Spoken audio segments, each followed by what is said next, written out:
Fala pessoal, nesse vídeo aqui vou compartilhar com vocês como foi a minha rotina de questões e de estudos no ano de 2024 para fazer o Enem e a FUVEST. E bem, como eu falei no vídeo anterior, que eu já postei domingo, eu tinha pouco tempo para estudar, entre umas 2, 1h30, 3 horas por dia, tá nessa faixa. E aí eu usava realmente o tempo que eu podia. E por isso, eu já acordava bem cedo. 5h30 eu estava acordada e ali eu já começava os estudos, né? Me arrumava, tudo tal, já ficava pronta para ir pra escola. Quando dava umas 5h40, 5h50, eu ia estudar. E nesses 40 minutos que eu estudava das 5h40 mais ou menos até umas 6h30, que eu ainda tinha que tomar café e ir pra escola, que começava às 7h15, eu via aulas. Aulas de que às vezes eu não tinha terminado no dia anterior, ou aulas de conteúdos novos, ou conteúdos que eu tinha uma certa dificuldade para aprender, eu precisava revisar. Então, nesse tempo, eu só via aula.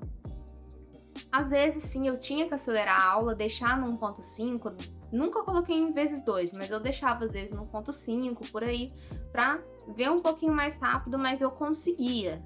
Não é algo que eu deixava assim, mas eu tinha que ficar voltando. Não, dava, porque a professora também explicava mais devagar, então era viável fazer isso. Mas se é um professor que se fala rápido, eu não recomendo. Assim que eu chegava na escola, eu aproveitava a primeira deixa que eu tivesse para ir fazer as questões discursivas, porque para quem não sabe, a FUVEST ela tem duas fases. A primeira fase são 90 questões objetivas das matérias, né, que estão no currículo ali do ensino médio mesmo, é matemática, física, química, todas essas. Questões objetivas normais. E se você passa para a segunda fase, você tem que fazer questões específicas discursivas, além das de português e a redação, que também são discursivas, questões abertas que você escreve. Então, na primeira deixa que eu tinha, eu ia fazer essas questões. Eu fazia 3 questões por dia. Aí você se pergunta, mas por que 3 questões, Isabela? Não é pouco?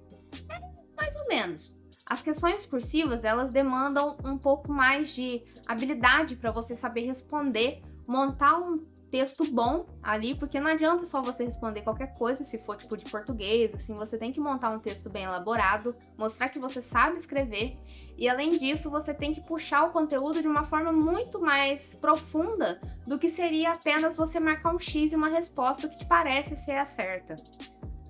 Então, ela demanda um pouquinho mais de tempo. Tipo, se você faz 10 questões objetivas em 10 minutos, você faz em 10 minutos uma questão discursiva e olhe lá. E aí eu fazia 3 questões também, porque na segunda fase, o segundo dia da segunda fase da FUVEST são as questões específicas. No meu caso, como eu ia prestar para nutrição, eu tinha que fazer química, biologia, geografia e história. E são 12 no total. Então, 12 dividido por 4 fica 3. É por isso que eu fazia 3 questões todo santo dia, de segunda a sexta. E aí também tem a parte da correção, que eu usava correções em texto para poder fazer, né, em sites que disponibilizam, ou assistir aulas no YouTube. Só que aí essas aulas que eu assistia de correção, eu já fazia depois que eu chegava da escola, da academia e tudo, porque não tinha como eu ver a aula na escola, né. Usar o celular, o próprio celular para fazer questão ali já era uma coisa que foi complicada. Imagina ver um vídeo, colocar um fone, acabou, né. E com essa rotina de questões abertas todo dia, eu não só estava aprendendo mais conteúdo, como eu também estava conseguindo entender melhor como que a prova da FUVEST funciona. Porque não adianta só a gente saber os conteúdos, a gente tem que entender o que a prova quer da gente. Principalmente vestibulares tradicionais como a FUVEST, tem meio que padrões que eles seguem.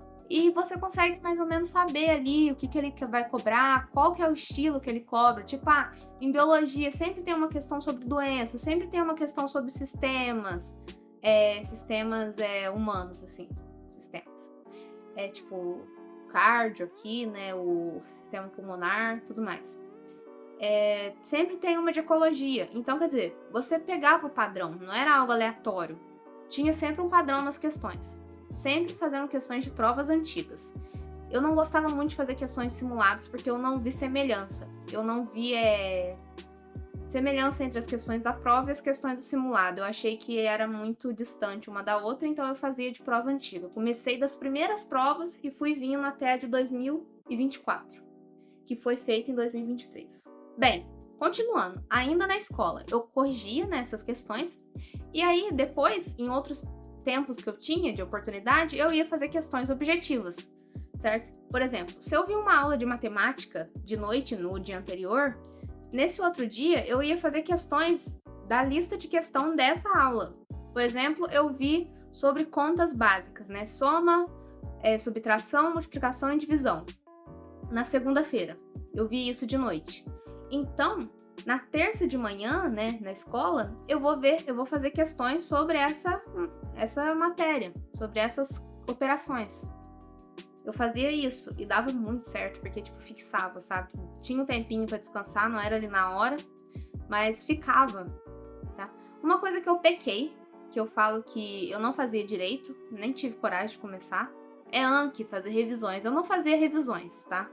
A minha revisão no máximo, e não era sempre que eu conseguia também fazer a lista inteira. Por exemplo, uma lista de 40 questões, eu não conseguia fazer as 40 questões, porque se coloquem no lugar, uma sala de aula, onde você tem que fazer as tarefas que os professores passam, e seus colegas não são quietos. Então, tipo assim, eu também não ia ficar o tempo inteiro ali, né? Não sou uma máquina. Quando eu chegava da escola, eu ia direto pra academia, porque não tinha muito tempo. Eu saía da escola 4 horas, 4h30 eu tava na academia, 6 horas eu tava em casa. Aí eu tomava banho, jantava, e mais ou menos umas 6h30, sim, eu fazia tudo correndo, umas 6h30 eu já tava pra estudar de novo. E aí eu estudava das 6h30 até umas 8h30, então mais umas 2 horas ali de estudo, né? No final das contas dá umas 2 horas e 40 de estudo, assim, focado, porque eu até estudava na escola, mas não era algo muito focado, sabe? Então, nessas 2 horas, eu via aulas ou correções em vídeo das questões discursivas que eu tinha feito. Mas na maioria eram aulas, porque eu precisava saber conteúdos que eu não sabia para fazer as discursivas. Por exemplo, geografia, eu era muito ruim em geografia física. Tipo, geologia, eu era muito ruim em geologia, geomorfologia, eu era péssima. Aí eu tinha que ver vídeo sobre, eu tinha que ver aula. Então eu usava esse tempo para ver as aulas e funcionava muito, tá? Eu comprei uma mesa digitalizadora para usar no meu notebook no meio do ano, baratinho, acho que é uns 200 e pouco, e usava ela para escrever nela e no OneNote no computador, que facilitava muito, porque o papel acabava que doía a mão, porque eu tinha que escrever muito, e nela ela é bem macia, então não dói tanto. E além de que, né, você ter tudo ali no computador é bem mais fácil, fazer as apostilas direto no computador em casa também quando dava, era muito bom. Outra coisa, eu sempre tentava faltar uma vez na semana na escola. O máximo possível que eu podia, sem deixar de cumprir a carga horária, né, óbvio. Então, nesse dia que eu faltava, eu via muito conteúdo, fazia muita questão, às vezes eu até fazia uma redação nesse dia pra depois no sábado eu fazer simulado ou fazer outra coisa para no domingo descansar. Então era muito bom, porque aí eu não precisava sacrificar meu domingo, eu sacrificava um dia de escola. Mas eu entendo que para quem trabalha não é possível faltar um dia no trabalho porque você precisa estudar. Bem, agora que eu já falei dos dias úteis, vamos falar do final de semana. Sábado normalmente era o dia da redação. Eu tirava o sábado para fazer redação e para ver algumas aulas mais leves. E no domingo, no começo do ano, eu via aula de redação, de literatura, de arte, de coisa mais leve. Coisa que não puxava tanto assim. Só que aí, a partir de abril, por aí, eu comecei a fazer simulado no domingo. Porque eu vi que tava difícil, né, ficar só no conteúdo, então eu fui fazer simulado. Então, meus domingos eram simulados. Os domingos que eu fazia simulado do Enem, primeiro dia, eu não fazia a redação no sábado, porque eu fazia a redação dentro do simulado. Uma coisa muito importante, gente. Quando vocês forem fazer um simulado, simulem o dia do Enem. Não façam o simulado com outras abas no computador aberto, se você for usar o computador. Não tirem tempo para parar, fazer outra coisa. Finjam que vocês estão no dia. Façam como se fosse no dia. Nunca vai ser a mesma sensação. Não vai ter o nervosismo, não vai ter ansiedade. Você vai estar com tédio, na verdade, com vontade de fazer logo. Essas duas últimas coisas vão te fazer errar muitas questões de simulado. O tédio e a vontade de fazer logo.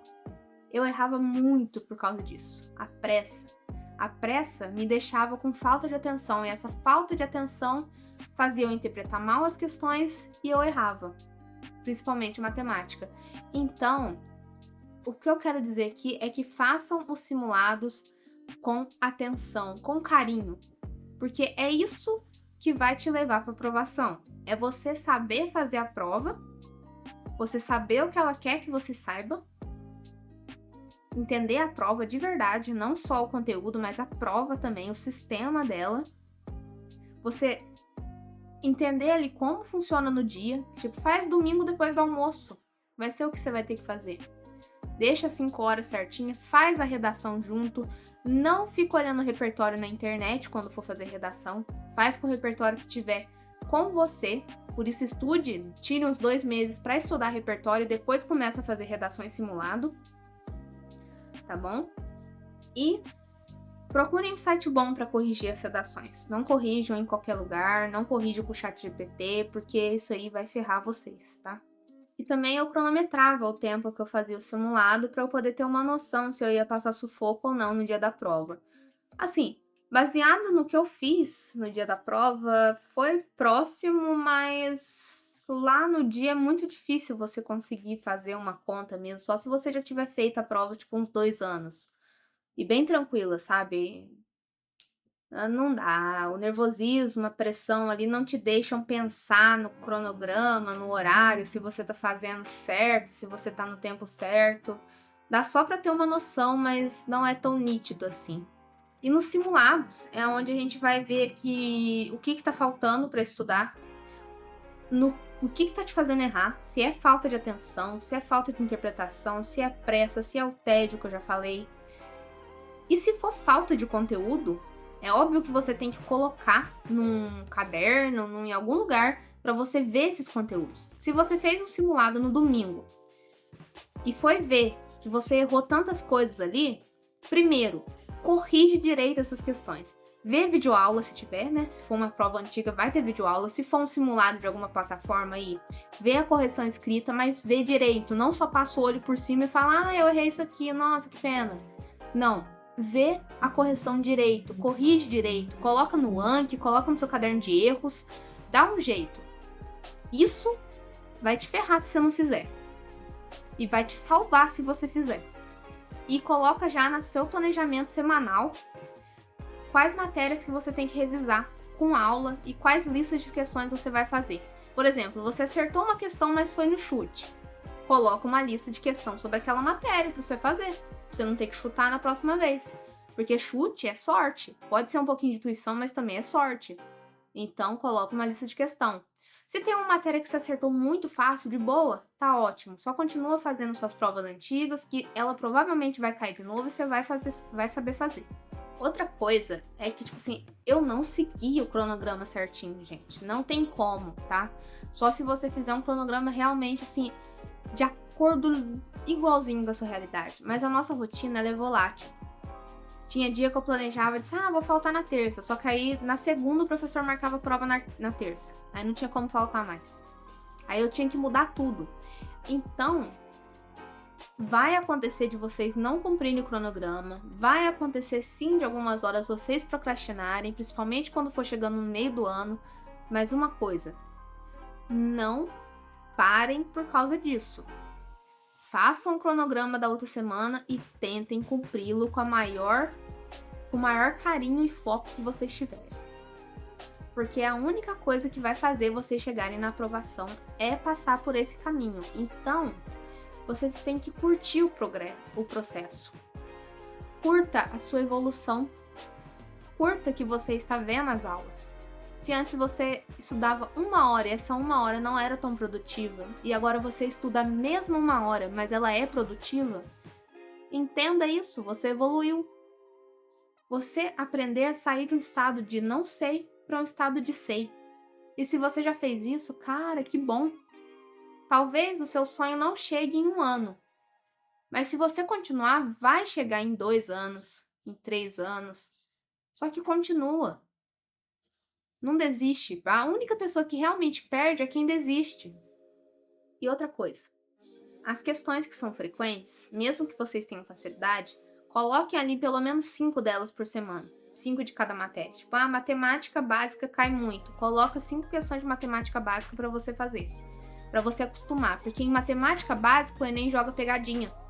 A FUVEST não tem tanta matemática básica, ela é usada mais para você desenvolver as questões que são mais difíceis. Mas se for o Enem, coloca, tá? O Enem ele tem muito essa de pegadinha, você tem que conhecer as questões ali, as pegadinhas, ficar atento para não cair nelas, porque tem muita. E reconheça os assuntos que você é mais forte e que você é mais fraco, para você poder dar um foco maior neles, porque a divisão de tempo é um dos fatores mais importantes para os estudos darem certo. É isso, gente. Eu realmente espero que tenha ficado claro o que eu expliquei aqui, essa rotina, que não tenha ficado muito bagunçado. Espero que vocês tenham entendido. E eu quero trazer mais conteúdo sobre isso aqui no canal. Então, se vocês gostaram, curte, compartilha com alguém aí que você sabe que precisa disso. Comenta aqui o que vocês querem que eu traga nos próximos vídeos. E tchau, tchau!